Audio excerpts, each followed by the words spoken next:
নয়, সিনেমার অত্যন্ত পরিচিত মুখ, পরিচিত হিরো। আমি আপনাদের সঙ্গে পরিচয় করিয়ে দিচ্ছি। আজকে জয়নিং সম্পর্কে একটা ছোট্ট কথাই শুধু বলবো। আমাদের যেটা দিয়ে শুরু করেছিলাম, আমাদের এই সাংবাদিক সম্মেলনের মতোই আমাদের প্রতিদিন এখানে শুধু এরকম ছোট ছোট কিছু কিছু জয়নিং হয় তাই নয়, সারা রাজ্যে বিভিন্ন জেলাতেও নানান স্তরে জয়নিং হয়। তার কারণ আমি শুরুতেই বলেছি, আমাদের মমতা বন্দ্যোপাধ্যায় নীল আকাশের মতো বড়, সমুদ্রের মতো গভীর, এর স্রোত ধারা সদা প্রবাহমান। সমস্ত মানুষ এবং সমাজের সমস্ত স্তরের বিশিষ্ট মানুষেরা মমতা বন্দ্যোপাধ্যায়ের সঙ্গে আসতে চান। তাই তার একটা ছোট অংশ আজকে আপনাদের সামনে আমি হাজির করার সুযোগ পেয়েছি। আমার সঙ্গে আছেন, আপনারা চেনেন, রনিতা, জনপ্রিয় অভিনেত্রী, টিভিতে বাহা করে প্রথম নাম করেছিল, ধন্যী মেয়ে, ইষ্টি কুটুম সহ অনেক বিখ্যাত ধারাবাহিকে অভিনয় করেছেন। সৌপ্তিক চক্রবর্তী আরেক জনপ্রিয় টিভি স্টার, তিনি জলনুপুর ধারাবাহিকের জন্য তিনি বিখ্যাত হয়েছেন। এছাড়াও জয় বাবা লোকনাথ ধারাবাহিকে তিনি নাম ভূমিকায় অভিনয় করেছেন। এখানে আছেন জনপ্রিয় অভিনেত্রী, আপনারা চেনেন তাকে, শ্রীতমা ভট্টাচার্য। তিনি আপনারা দেখেছেন বড় ঝিলিক হিসেবে তাকে মা ধারাবাহিকে, ইচ্ছে নদী এবং মা ধারাবাহিকে তিনি সুনাম অর্জন করেছেন টিভি সিরিয়ালে। আর একজন জনপ্রিয় অভিনেত্রী টিভির দিশা রায়চৌধুরী, মহাপ্রভু শ্রী চৈতন্য ও জয় বাবা লোকনাথ ধারাবাহিকে তিনি অভিনয় করেছেন। আমি তাদের সকলকে মমতা বন্দ্যোপাধ্যায়ের এই তৃণমূল কংগ্রেস দলে, আমাদের দলে স্বাগত জানাই। তাদের সকলকে আমি পতাকা দেব এবং তারা নিশ্চয়ই আমাদের দলে যেমনভাবে তারা সিরিয়ালে, আমি তো সিরিয়ালের খুব ভক্ত, মাঝরাতে জেগে জেগে একটু একটু দেখি, সেজন্য সবার সাথে আমি একটু পরিচিত টিভি সূত্রে, দেখার সূত্রে। তো আপনারাও পরিচিত হবেন এবং অভিনেতা অভিনেত্রী হিসেবে এরা যেমন সকলের মন জয় করেছে, আমরা নিশ্চিত তৃণমূল কংগ্রেসের কর্মী হিসেবে, মমতা বন্দ্যোপাধ্যায় সৈনিক হিসেবেও এরা সকলের মন জয় করবে।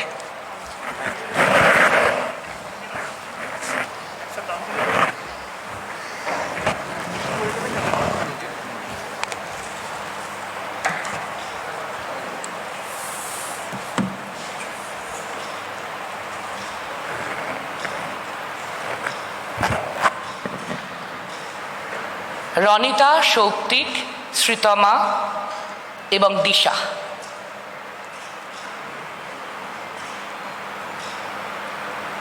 Thank you.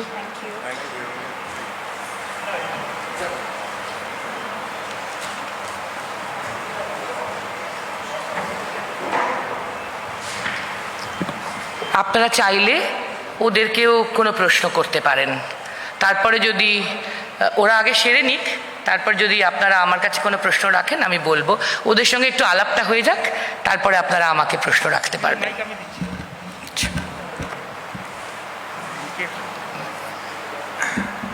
কেউ কিছু জিজ্ঞেস করতে চান, ওদের সঙ্গে কেউ আলাপ করতে চান, বা আপনারা কেউ কিছু বলতে চান নিজে থেকে?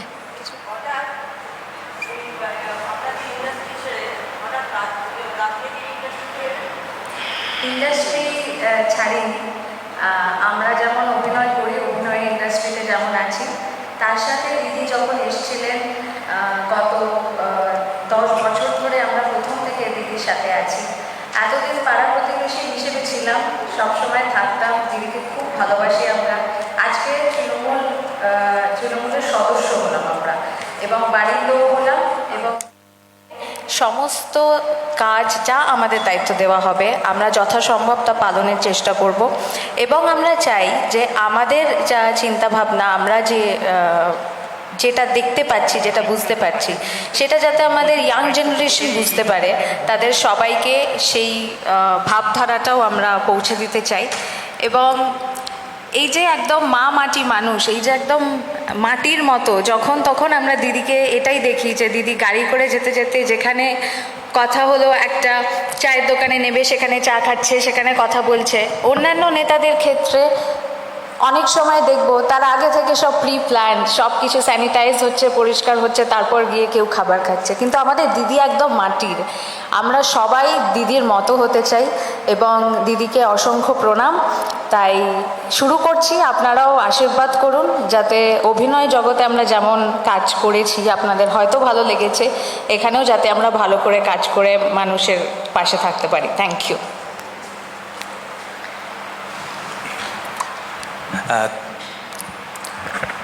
ধন্যবাদ। সব থেকে প্রথমে ধন্যবাদ টু আওয়ার রেসপেক্টেড সিএম দিদি মমতা ব্যানার্জি, অভিষেক ব্যানার্জি, দোলাদি, সোহম দা and the whole Trinamool family, আমাদের নিজেদের ফ্যামিলির মধ্যে ইনক্লুড করার জন্যে। আমরা এতদিন সাপোর্টার ছিলাম, বেশ কিছু ইভেন্টে থাকতাম, সাপোর্ট করতাম, কিন্তু এখন আমার মনে হয় আমাদের দল মনে করেছে যে আমরা কন্ট্রিবিউট করতে পারি। পলিটিক্সটা তো কোনো ইন্ডাস্ট্রি নয়, এটা সোশ্যাল ওয়ার্ক। তো আমরা সেই হিসেবে যদি ভেবে এগোই, আর আমাদের যতদূর ফিল্ম ইন্ডাস্ট্রির কথা বা টেলিভিশনের কথা সেটা তো চলতেই থাকবে, কিন্তু আমার মনে হয় এখন দিদির কাজটাকে এগিয়ে নিয়ে যাওয়া দরকার। এবং তাই এই ইয়াং জেনারেশন যারা কিন্তু লাস্ট 10 বছর ধরে দেখছে যে কতটা এগিয়ে গেছে বাংলা, এবং এখন আমাদের ইউথ এদের দরকার যে এগিয়ে যাওয়ার জন্যে, এবং আগের যে এত ভালো কাজ হয়েছে সেই কাজটাকে এগিয়ে নিয়ে যাওয়ার জন্যে। তাই জন্যেই I am very very thankful to whole Trinamool family and specially Didi আমাদের এই অপরচুনিটিটা দেওয়ার জন্যে। Thank you so much. নমস্কার সবাইকে। আমি জানি এখানে যারা উপস্থিত আছেন প্রত্যেকের মনে প্রথম যে প্রশ্নটা আপনি করলেন, এই প্রশ্নের প্রত্যেকের মনে যে ইন্ডাস্ট্রি ছেড়ে আমরা কেন এরকম রাজনৈতিক দলে যোগদান করছি। প্রথমে একটা কথা বলি, যেটা রনিতাও বলল, যে ইন্ডাস্ট্রি ছেড়ে নয়, আমাদের পরিচয় আমরা অভিনেত্রী, আমরা শিল্পী। আমি এটা বিশ্বাস করি যে শিল্পীর কোনো রং হয় না, কোনো জাত হয় না, কিন্তু আমি যবে থেকে প্রপারলি মানে ঠিকঠাকভাবে কাজ করতে শুরু করেছি, যবে থেকে জ্ঞান হয়েছে যে এটাকে সিনসিয়ারলি নেওয়া উচিত আমার প্রফেশন, 2010-2011 তবে থেকে আমার কেরিয়ারে যেরকম উন্নতি করেছি, তার পাশে আমি যে মানুষটাকে পেয়েছিলাম, খুব অদ্ভুতভাবে যার সান্নিধ্য পেয়েছিলাম, সেটা হচ্ছে আমাদের সকলের প্রিয় মমতা বন্দ্যোপাধ্যায়। এটা একটা আনফর্চুনেটলি পাওয়া, কিন্তু সেটা আমার কাছে অনেক বড় পাওয়া ছিল, অনেক বড় প্রাপ্তি ছিল।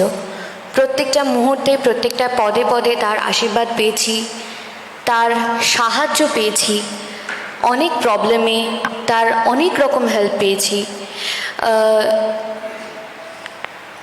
সেই মানুষটা এবং এই দলের অনেকের কাছ থেকে, আমার পাশে যিনি বসে আছেন তার কাছ থেকে, এরকম অনেকগুলো নাম রয়েছে, মানে যে কটা নাম বলবো প্রত্যেকটা নামই কম বলা হবে, তাই কারোর নাম বলতে চাই না, শুধু দলের নামটা বলতে চাই। আমরা এখানে যারা যারা উপস্থিত আছি, যেই যেই ভাগে ভাগে আমরা জয়েন করছি অনেকে, আমরা বলবো না আমরাই ঠিক কাজ করছি, যারা জয়েন করছে না তারা ভুল কাজ করছে।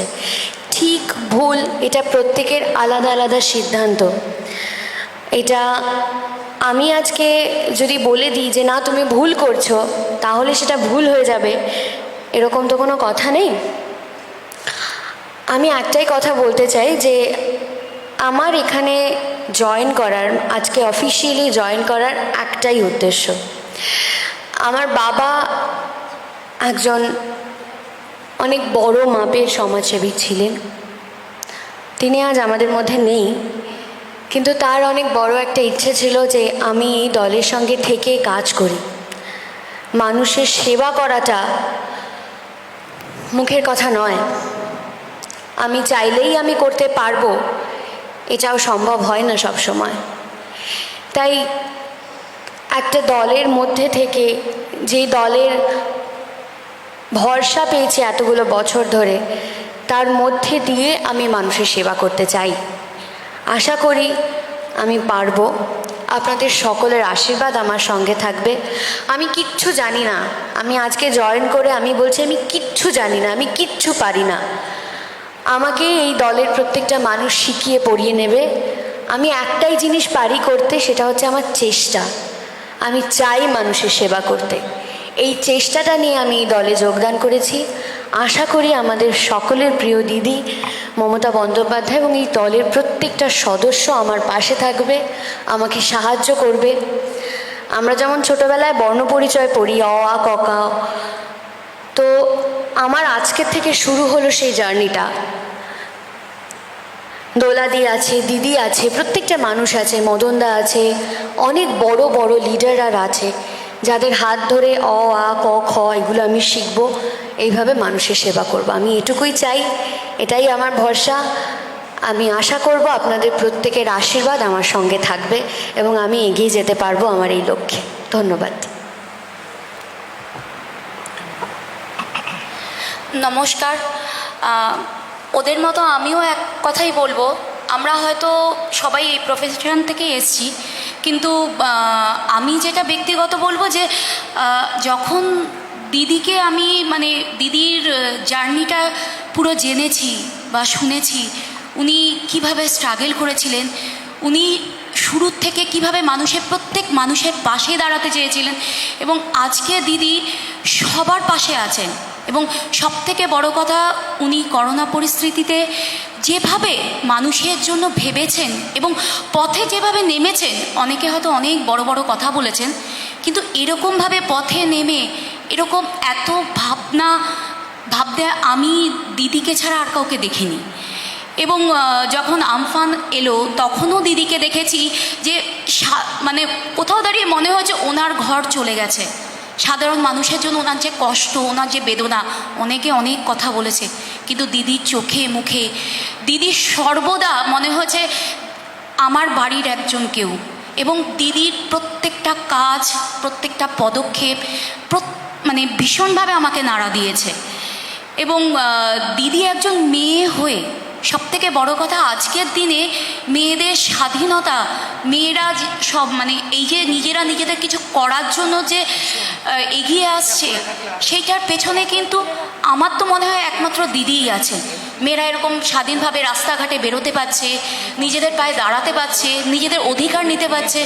আজকে যাতে মেয়েদের কোনো কষ্ট না হয়, বা গ্রাম বাংলার মানুষের যাতে কোনো কষ্ট না হয়, আজকে রাস্তা থেকে শুরু করে কোথাও যেন কোনো মানুষের অসুবিধে না হয়, যখন যার অসুবিধা হয়েছে দিদি কিন্তু তার বাড়িতে ছুটে গেছে, তার পাশে ছুটে গেছে, এবং একজন ঘরের মানুষ হিসেবে ছুটে গেছেন। কখনো দিদিকে মনে হয়নি না উনি জাস্ট এসছেন চলে গেছেন, ওরকম কখনোই মনে হয়নি। তাই দিদির কাজ দেখে এবং তার সব কিছু দেখে মনে হয়েছে যে আমিও যদি কিছু করতে পারি, তো আজকে সবাইকে ধন্যবাদ যে আমাকে সেই সুযোগটা দেওয়ার জন্য। আমি চাইবো এখানে দিদিরা রয়েছে, সোহমদা রয়েছে, সবাই, এবং দিদি আছেন, তো সবাই আমরা একেবারে শুরুর থেকে আমরা কিছুই জানি না, আমাদের হাতে ধরে সব কিছু শেখানো। আমরা চেষ্টা করব যে মন প্রাণ দিয়ে যেন আমরা যেরকমভাবে বাড়িতে মায়েদের সঙ্গে সবার সঙ্গে যেরকম কাজ করি, দেশের সঙ্গে যেন আমরা দিদিদের হাত ধরে, দাদাদের হাত ধরে সেইভাবে দেশের সঙ্গে কাজ করতে পারি। ধন্যবাদ।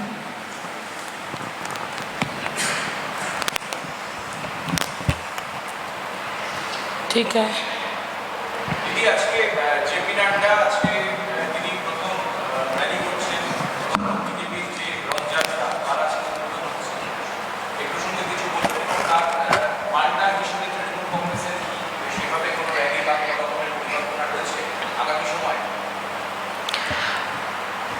প্রথমত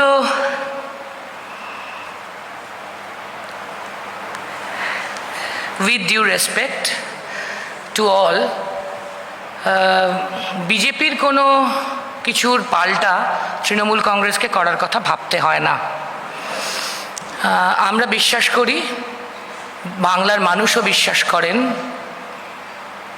মমতা বন্দ্যোপাধ্যায় এবং তৃণমূল কংগ্রেস হচ্ছেন মানুষের পক্ষের। আর 14 সাল থেকে বিজেপি কেন্দ্রে সরকারে আছে। মানুষের পক্ষের কোনো ভূমিকা বিজেপিকে নিতে দেখা যায়নি, তারা মানুষের বিপক্ষের শক্তি হিসেবেই মানুষ তাদের মনে করেন। তাই তাদের পাল্টা কোনো কর্মসূচির কথা আমাদের ভাবতে হয় না। শুধু রথযাত্রা প্রসঙ্গে বলবো, কোনো কোনো জায়গায় বিজেপির তরফে আমরা শুনছি পারমিশন দেওয়া না দেওয়া এসবকে কেন্দ্র করে অনেক মন্তব্য। আমরা ফ্যাক্টটা বলে দিতে পারি, আপনারা হয়তো জেনেছেন, রাজ্য সরকার কোনো রথযাত্রার অনুমতি দিতে কখনো অস্বীকার করেনি। এই দাবি যারা করছেন সেটা বিজেপির একান্ত অপপ্রচার। আসল বিষয় হলো বিজেপির পক্ষ থেকে একজন পদাধিকারী, বিজেপি দলের একজন পদাধিকারী আমাদের রাজ্য সরকারের মুখ্য সচিব, চিফ সেক্রেটারির কাছে রথযাত্রার 5টি-6টি রথযাত্রার অনুমতি চেয়ে চিঠি পাঠিয়েছিলেন। মুখ্য সচিবের দপ্তর সঙ্গে সঙ্গে তাদের চিঠি দিয়ে জানিয়ে দিয়েছে প্রত্যেকটি যাত্রা যে যে এলাকায় হবে সেই স্থানীয় থানা বা স্থানীয় কর্তৃপক্ষ, লোকাল যে DM, SP, CP, SDO, BDO, স্থানীয় প্রশাসনের আইসি, তাদের এটা অধীন। স্থানীয় কর্তৃপক্ষ সরকারি কর্তৃপক্ষের অধীন। সেন্ট্রালি এভাবে কাউকে কখনো পারমিশন দেওয়া হয় না স্থানীয় জায়গায় অ্যাপিল করার জন্য। এবং যদি তারা স্থানীয় জায়গায় অ্যাপিল করেন তাহলে কোনো স্থানীয় কর্তৃপক্ষ কোনো দিন কোনো পারমিশন দিতে বাধা দেওয়ার কোনো নির্দেশ নেই। এটা কোনো নীতিগত অবস্থানও আমাদের সরকারের নয়। কিন্তু ইন দ্য মিন টাইম কোনো এক ব্যক্তি এই নিয়ে, এই রথযাত্রাকে কেন্দ্র করে, এটাকে কেন্দ্র করে ল অ্যান্ড অর্ডার প্রবলেম হতে পারে আশঙ্কা করে কোনো এক ব্যক্তি কলকাতা হাইকোর্টে মামলা দায়ের করেছেন। ফলে বিষয়টি এখন সাবজুডিস আছে, বিচারাধীন। ফলে এর বেশি শুধু ফ্যাক্ট বলা ছাড়া আমি বলতে পারবো না। শুধু এটা বলতে পারি, রাজ্য সরকারের পক্ষ থেকে আমাদের সরকার কোনো যাত্রার অনুমতি দিতে কখনো অস্বীকার করেনি। এখন বিষয়টি যেহেতু সাবজুডিস, আদালতের অধীনস্থ, সেই জন্যে আদালত ভূমিকা নেবে। আমাদের সরকারের, আমাদের দলের তো বটেই, এক্ষেত্রে কোনো ভূমিকার প্রশ্ন নেই।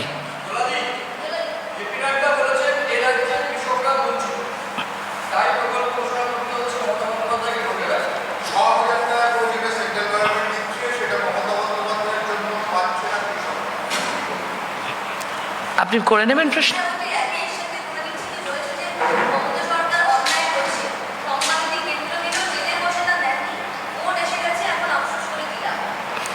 প্রথম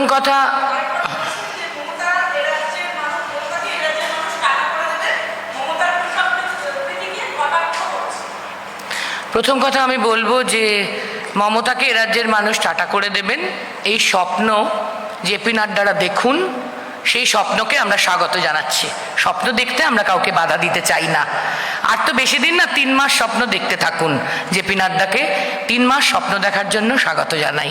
দ্বিতীয়ত বলবো যে কৃষকদের বিষয়ে আমার প্রথম উত্তর থাকবে, জেপি নাড্ডা মহাশয় হয়তো জানেন না বা মনে নেই, একটু আমরা বলতে চাইবো যে কৃষকদের পক্ষে যে মমতা বন্দ্যোপাধ্যায়, এর জন্য কোনো প্রকল্প রেফারেন্স আমাদের দেওয়ার দরকার হয় না। 2006 সালে 4 ফেব্রুয়ারি থেকে 29 ফেব্রুয়ারি 1000 একর কৃষি জমি থেকে সিঙ্গুরে কৃষক ক্ষেতমজুর বর্গাদার যাতে উচ্ছেদ না হয় সেইটা আটকাবার জন্য কৃষকদের পাশে দাঁড়িয়ে জীবন মৃত্যু পায়ের ভৃত্য করে মমতা বন্দ্যোপাধ্যায় 26 দিন ঐতিহাসিক অনশন আন্দোলন করেছেন। স্বাধীনতা সংগ্রামের ইতিহাসে জাতির জনক মহাত্মা গান্ধীর পর সারা জীবনের মতো ভারতবর্ষের ইতিহাসে মানুষের পাশে দাঁড়ানোয়, কৃষকের পাশে দাঁড়ানোয় নিজের জীবন তুচ্ছ করে 26 দিনের ঐতিহাসিক অনশন করে মমতা বন্দ্যোপাধ্যায়ের নাম স্বর্ণাক্ষরে লেখা হয়ে গেছে। জেপি নাড্ডাদের তাই কৃষকের বিষয়ে মমতা বন্দ্যোপাধ্যায়কে কোনো উপদেশ দেওয়ার দরকার নেই। এরপরে আমাদের বক্তব্য, প্রাইম মিনিস্টার কিষাণ নিধি প্রকল্প হোক বা আয়ুষ্মান ভারত, কোনো ব্যাপারে আমাদের সরকারের পলিসি ডিসিশন হচ্ছে আমরা তাকে বাধা দিচ্ছি না। আমরা কোথাও আয়ুষ্মান ভারতকে বা পিএম কিষাণ নিধি যোজনাকে বাধা দিচ্ছি না। দেশের মানুষের মতন রাজ্যের মানুষের স্বাধীনতা আছে ওই প্রকল্প গ্রহণ করার। কিন্তু মজা হচ্ছে ওই প্রকল্প বাংলার কৃষক গ্রহণ করছেন না। কেন করবেন বলুন? বাংলার কৃষক কেন করবেন? প্রথম কথা, মমতা বন্দ্যোপাধ্যায় কৃষক রত্ন পুরস্কার হোক, কৃষকদের জন্য ঘোষণা হোক, কৃষক নিধি প্রকল্প হোক, যা কিছু কৃষকদের জন্য আর্থিক সাহায্য হোক, তা ঘোষণা করেছেন কেন্দ্রীয় সরকারের আগে। মমতা বন্দ্যোপাধ্যায় 11, 12, 13, 14 যা ঘোষণা করেছেন, কেন্দ্রীয় সরকার 16, 17, 18, 19-এ গিয়ে সেগুলি ঘোষণা করছেন। ফলে what Bengal things today, India things tomorrow, আমরা তো জানি বাংলাকে কেন্দ্র অনেক সময় অনুসরণ করে চলে, কৃষকদের ক্ষেত্রেও চলছে।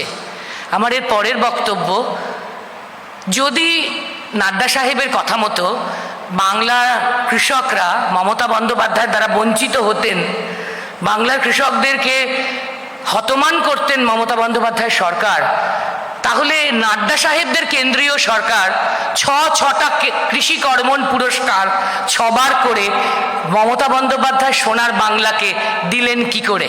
6টা কৃষি কর্মণ পুরস্কার অন্য রাজ্যের বদলে ফার্স্ট প্রাইজ কৃষিক্ষেত্রে বাংলা পেল কি করে? এর জবাব নাড্ডা সাহেবকে আমরা দিতে অনুরোধ করব। আরও একটা কম্পারেটিভ স্টাডি আপনাদের কাছে একটু রাখতে চাই। প্রথম কথা, কৃষক বন্ধু প্রকল্পে প্রতি একরে 5,000 টাকা করে সাহায্য প্রতি বছর মমতা বন্দ্যোপাধ্যায় সরকার কৃষকদের জন্য ঘোষণা করেছিলেন, যেটা গতকালের বাজেটে 6,000 হয়েছে। 5,000টা বেড়ে 6,000 হয়েছে। আগে ছিল বছরে 2বার 2.5, 5,000, গতকাল থেকে বেড়ে হয়েছে 3, 6,000 বছরে 2বার। কিন্তু পিএম কিষানে পাবেন তারা 1,214 টাকা পার একর প্রতি একরে। যেখানে বাংলার কৃষক কালকের আগে পর্যন্ত 5,000 পেতেন, কাল থেকে 6,000 টাকা পাবেন, সেখানে পিএম কিষাণ নিধিতে 1,214 টাকা পাবেন মাত্র প্রতি একরে। বাংলার কৃষক কোনটা বেছে নেবেন বলুন? মমতা বন্দ্যোপাধ্যায় কৃষক বন্ধু না পিএম কিষাণ নিধি? নাড্ডা সাহেবকে একটু হোমওয়ার্ক করতে বলবো। স্বপ্ন দেখা ভালো, কমেন্ট করাও ভালো, কিন্তু না জেনে তথ্য তো অন্য কথা বলছে। মমতা বন্দ্যোপাধ্যায় কৃষক বন্ধুর বেনিফিট সমস্ত কৃষক পরিবার পাবেন, সমস্ত বাংলার সমস্ত কৃষক পরিবার পাবেন। আর পিএম কিষাণ নিধির প্রকল্পের বেনিফিট পাবেন কেন্দ্রীয় সরকারের শুধু 2 হেক্টর পর্যন্ত যাদের জমি আছে সেই কৃষকরা, শুধু 2 হেক্টর পর্যন্ত যাদের জমি আছে, অর্থাৎ সীমিত সংখ্যক কৃষক, তারাই এই পিএম কিষাণ নিধি পাবেন। মমতা বন্দ্যোপাধ্যায়ের কৃষক বন্ধু পাবেন সবাই, অর্থাৎ মমতা বন্দ্যোপাধ্যায়ের কভারেজ হচ্ছে 100%, কেন্দ্রীয় সরকারের কিষাণ নিধির কভারেজ হচ্ছে 92%। কে এগিয়ে বলুন? নাড্ডা সাহেব তো অঙ্ক নিশ্চয়ই জানেন। আচ্ছা, ইন্স্যুরেন্সের প্রিমিয়াম, শস্য বীমা হোক, যে কোনো ফসল যদি পুড়ে যায়, জ্বলে যায়, সরকারি সাহায্যে যে ক্রপ ইন্স্যুরেন্স, তার বিমা, পুরো বিমাটা প্রিমিয়াম দেওয়া হবে স্টেট গভর্নমেন্টের তরফে। মমতা বন্দ্যোপাধ্যায়ের ঘোষণা হচ্ছে কৃষক বন্ধুর সমস্ত ধরনের প্রিমিয়ামের টাকা, ক্রপ ইন্স্যুরেন্স সহ সমস্ত বিমার টাকা সরকার নিজেরা দেবে, প্রিমিয়াম দেবে স্টেট গভর্নমেন্ট। আর পিএম কিষাণ নিধি বলছে বিমার টাকা, প্রিমিয়ামের টাকা দেবে ফার্মার। ফার্মাররা কোনটা বেছে নেবে বলুন? নিজেরা প্রিমিয়াম দেবে না গভর্নমেন্ট দেবে? তো এমনি 10 গোল খেয়ে গেছেন নাড্ডাবাবুর, সেটা বলার সময় মনে নেই। মিছিলে একটু জোশ রাখতে হয়তো কর্মীদের জন্য কি করবেন। আচ্ছা, মমতা বন্দ্যোপাধ্যায়ের কৃষক বন্ধুতে আছে কেউ যদি মারা যান 18 থেকে 60 বছরের মধ্যে, তাহলে সেই কৃষক পরিবারে 2 লক্ষ টাকা ক্ষতিপূরণ তারা পাবেন। খবর নিয়ে দেখুন, নেটে তো আছে, দেখে নিন আপনারা। পিএম কিষাণ নিধিতে এমন মৃত্যুকালীন ক্ষতিপূরণের কোনো হিসেব নেই। 2 লক্ষ টাকা পাবেন মমতা বন্দ্যোপাধ্যায় কৃষক বন্ধু প্রকল্পে। 18 থেকে 60 বছরের মধ্যে কৃষক পরিবারের কেউ মারা গেলে মৃত্যুকালীন ক্ষতিপূরণ সরকার দেবে তার পরিবারকে ব্যাংক অ্যাকাউন্টে। মৃত্যুকালীন কোনো ক্ষতিপূরণ পিএম কিষাণ নিধিতে পাওয়া যাচ্ছে না। আর আপনারা যদি খেয়াল করেন কতজন বেনিফিশিয়ারি কিস্তিতে কিস্তিতে কৃষক বন্ধু এবং পিএম কিষাণ নিধির টাকা নিচ্ছে। স্ট্যাটিস্টিক্যালি যদি দেখেন পরিসংখ্যান, বাংলার কৃষক বন্ধু এটা ওভারটাইম ইনক্রিজ হচ্ছে, আর পিএম কিষাণ নিধি ওভারটাইম ডিক্রিজ। তার ফার্স্ট ইনস্টলমেন্ট পাচ্ছে হচ্ছে 10.3 কোটি, আর ফিফথ ইনস্টলমেন্ট পাচ্ছে কমে গিয়ে 6.5 কোটি। আর মমতা বন্দ্যোপাধ্যায় 100 জন, 10 কোটি তো 10 কোটি সবাই পাচ্ছেন, কমছে না, বরং ক্রমশ এটা ওভার টাইম ইনক্রিজ হচ্ছে। আর একটা শুধু বলবো, 2018-19 একটা পরিসংখ্যান, একটা রিপোর্ট কার্ড আপনাদের বলছি, এই অনেক রিপোর্ট কার্ড আমরা প্রকাশ করেছিলাম আপনারা জানেন বঙ্গধ্বনিতে, তার একটা ছোট্ট রিপোর্ট কার্ড। 94% কৃষক, বাংলার 94% কৃষক, 194 জন প্রথম ইনস্টলমেন্টের টাকা মমতা বন্দ্যোপাধ্যায় সরকার থেকে প্রথম 8 মাসে গ্রহণ করেছিলেন। প্রথম 8 মাসে প্রথম কিস্তির টাকা মমতা বন্দ্যোপাধ্যায় সরকারের থেকে কৃষক বন্ধুর 94% কৃষক গ্রহণ করেছিলেন, যেখানে কেন্দ্রীয় পিএম কিষাণ নিধি যোজনার টাকা শুধু 18-19 রিপোর্ট কার্ড বলছে, যেখানে আমাদের 94%, ওদের 48% দেশের কৃষক কোনো ইনস্টলমেন্ট পাওয়ার সুযোগ পাননি। নাড্ডা সাহেবকে একটু প্রশ্ন করে নেবেন আপনারা। Thank you.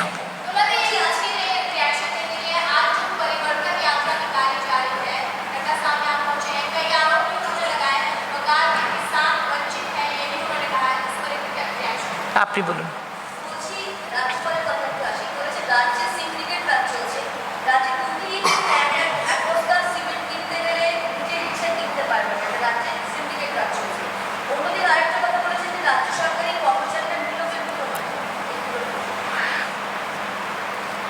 আমরা কনস্টিটিউশনাল পোস্ট হোল্ড করেন যিনি রাজ্যপাল, তাকে সম্মান জানাই।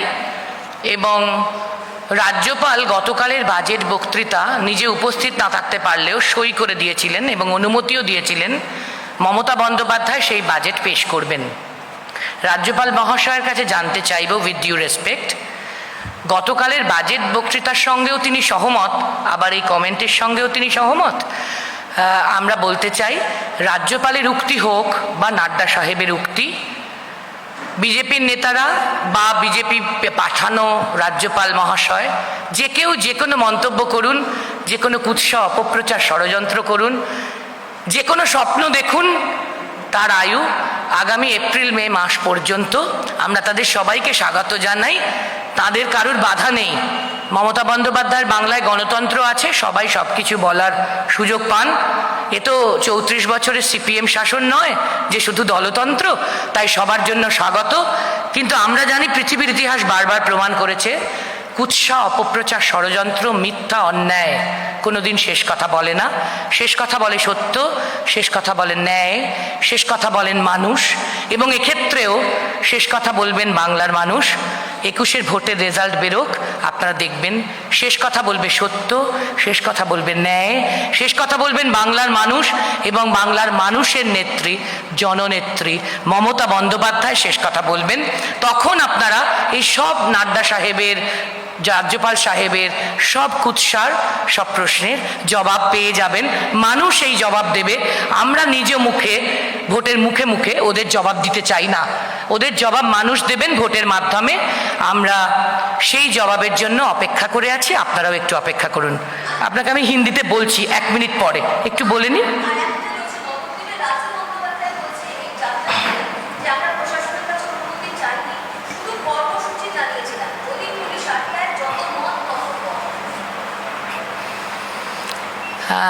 আমি আবারও ওদের শুভ বুদ্ধির উদয় হোক এই কামনা করি ঈশ্বরের কাছে। ঈশ্বর ওদের শুভ বুদ্ধির উদয় করে দিন, ওরা ভালো থাকুন, ওরা দীর্ঘজীবী হন, আর খারাপ খারাপ মন্তব্য করেও অনেক দিন বেঁচে থাকুন। আর আমরা জানি মমতা বন্দ্যোপাধ্যায় অত্যন্ত দক্ষ প্রশাসক। যেমন আমরা কোথাও কোনো যাত্রার অনুমতি দিতে বাধা দিইনি, তেমন ল অ্যান্ড অর্ডারের প্রবলেম কোথাও মমতা বন্দ্যোপাধ্যায় সরকার হতে দেবে না।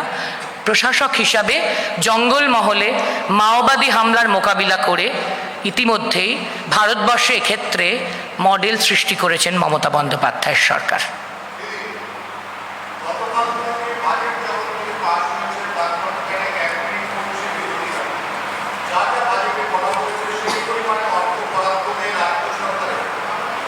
এটা নিয়ে কি আচ্ছা, আমি যখন প্রথমে আমাদের স্বাস্থ্যসাথী নিয়ে বলছিলাম, আপনারা খেয়াল করেছেন, এই অভিযোগটা খুব শুনছি, যেহেতু স্বাস্থ্যসাথীটা সবচেয়ে নতুন প্রকল্প এবং এতে এই দুয়ারে সরকারে প্রচুর মানুষ নাম নথিভুক্ত করেছেন, 2,72,000 মানুষ, আমি উল্লেখ করেছি সংখ্যাটা, 2,72,00,000 মানুষ, 2,72,00,000 মানুষ। আমরা বলেছি ইতিমধ্যেই গতকালের বাজেট ঘোষণায় তার জন্য 1,500 কোটি টাকা এই ছোট বাজেটে ভোট অন অ্যাকাউন্টেই আমরা বরাদ্দ করেছি। অতএব ওদের চিন্তা করতে হবে না, ওদের সমস্ত চিন্তার জবাব মমতা বন্দ্যোপাধ্যায়ের ঝুলিতে আছে। সেই জন্যেই স্বাস্থ্যসাথীর জন্যেও 1,500 কোটি টাকার বাজেট বরাদ্দ হয়েছে, যাতে ওই 2,72,00,000 মানুষ স্বাস্থ্যসাথীর সুযোগ পান, পরিষেবা পান, এইমস থেকে ভেলোর।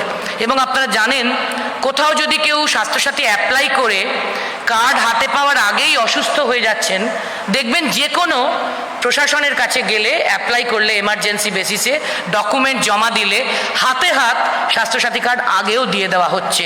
সেটা তো আমরা টাকা দিতে পারছি বলেই, নইলে তো বেসরকারি হাসপাতালরা বিদ্রোহ ঘোষণা করত। আপনাদের কাছে কি কোনো বেসরকারি হাসপাতাল জানিয়েছে যে সরকার টাকা দিচ্ছে না? এত চিন্তা করবেন না প্লিজ, ওদের চিন্তা করতে বারণ করুন। আর কোনো প্রশ্ন না থাকলে আমি একটু হিন্দিতে যাব।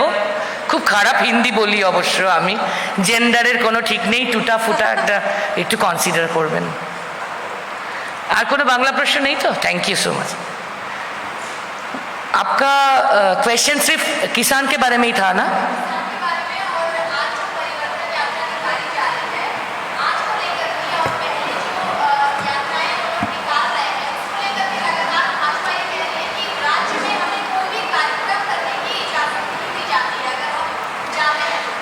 हम 3-4 शब्द बोलेंगे। पहला ये कि हमारे स्टेट गवर्नमेंट की तरफ से कोई यात्रा का परमिशन देने के लिए बीजेपी को हम लोगों ने इनकार नहीं किया। ये वो जो आरोप लगा रहा है, ये सारा के सारा झूठ है। वो लोगों की तरफ से, बीजेपी की तरफ से कोई हमारे चीफ सेक्रेटरी के पास एक चिट्ठी भेजा था परमिशन मांगने के लिए। चीफ सेक्रेटरी की तरफ से उसके ऑफिस उनको लिखित रूप से दिया कि ये सब यात्रा का परमिशन होता है लोकल एडमिनिस्ट्रेशन की तरफ से, तो जाके लोकल एडमिनिस्ट्रेशन से परमिशन ले लीजिए। इस इन द मीन टाइम कोई हाई कोर्ट में जाके एक PIL डाला है, अभी सब जुडिस मैटर है, इसीलिए इसका ऊपर राज्य सरकार का कुछ करने का हक नहीं है। हाई कोर्ट जो बोलेंगे वो हम मान लेंगे, लेकिन हम लोग परमिशन देने के लिए इनकार किया, ये झूठ है, ये सच नहीं है। पहला बात। दूसरा बात है, ये परिवर्तन यात्रा वो बोल सकते हैं, लेकिन हम 2009 हमारा याद में है, शायद आपको भी याद में होंगे। 2009 में हम लोगों ने देखा है, बंगाल की जनता बोल रहे थे परिवर्तन चाই, परिवर्तन ছাড়া गणतंत्र मृत, हम परिवर्तन चाहते हैं। 2009 में सारे के सारे जनता बोल रहे थे, इसीलिए 2011 में परिवर्तन हुआ था। अभी जनता नहीं बोलते हैं, पीपल्स नहीं बोलते हैं, मास नहीं बोलते हैं परिवर्तन चाहिए, मास बोलते हैं বঙ্গধ্বনি একটাই, মমতাকে আবার চাই। বাংলার আওয়াজ একটাই, মমতাকে আবার চাই। तो मास बोलते हैं, पीपल्स बोलते हैं, जनता बोलते हैं कि हम ममता को चाहते हैं, ममता जी को फिर चाहते हैं, फिर चाहते हैं, फिर चाहते हैं।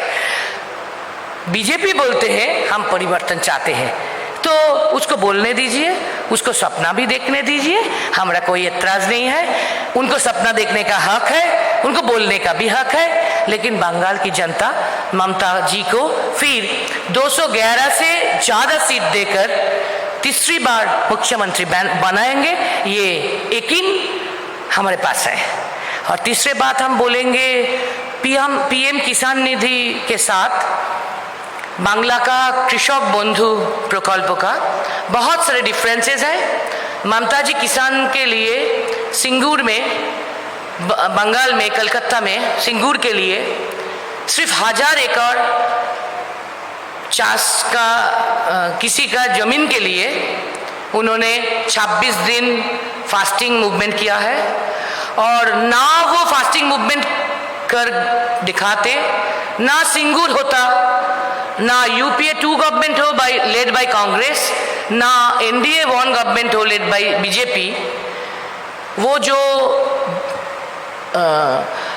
औपनिवेशिक लॉ है, जो कॉलोनियल लॉ है 1896 का, ब्रिटिश रूल का, वो लैंड एक्विजिशन लॉ का अमेंडमेंट इंडियन पार्लियामेंट में होने का व्यवस्था होता।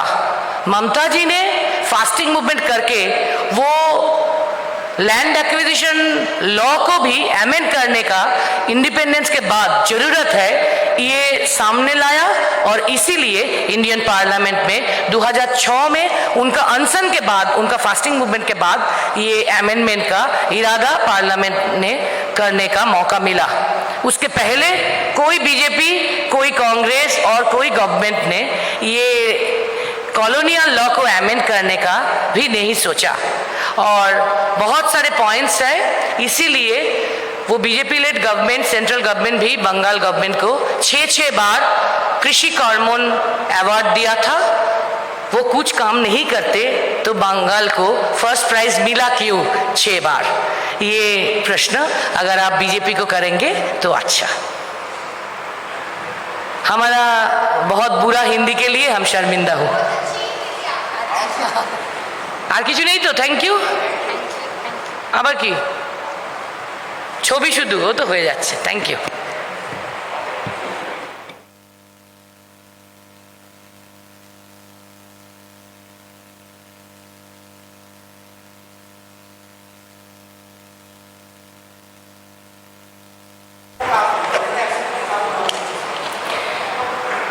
কৃষি কর্মণ পুরস্কারের মতো 100 দিনের কাজেও 7 বছর আমরা প্রথম পুরস্কার পেয়েছি। কেন্দ্রের সরকারই দিয়েছে, রাজীব যে দলে গেছে সেই দলের সরকার দিয়েছে। কেন সেটা রাজীবের ওই দলের কাছ থেকে জেনে নেওয়া উচিত যে এখানে 100 দিনের কাজ নেই, তাহলে ফার্স্ট প্রাইজ দিচ্ছে কেন 7 বার? পঞ্চায়েত দপ্তর এত ভালো কাজ 100 দিনে করেছে বলে ফার্স্ট প্রাইজ দিয়েছে। কেন দিয়েছে? রাজীব বিজেপিকে জেনে নিক, ওই দলে তো গেছে, ওদের থেকে জানতে পারবে।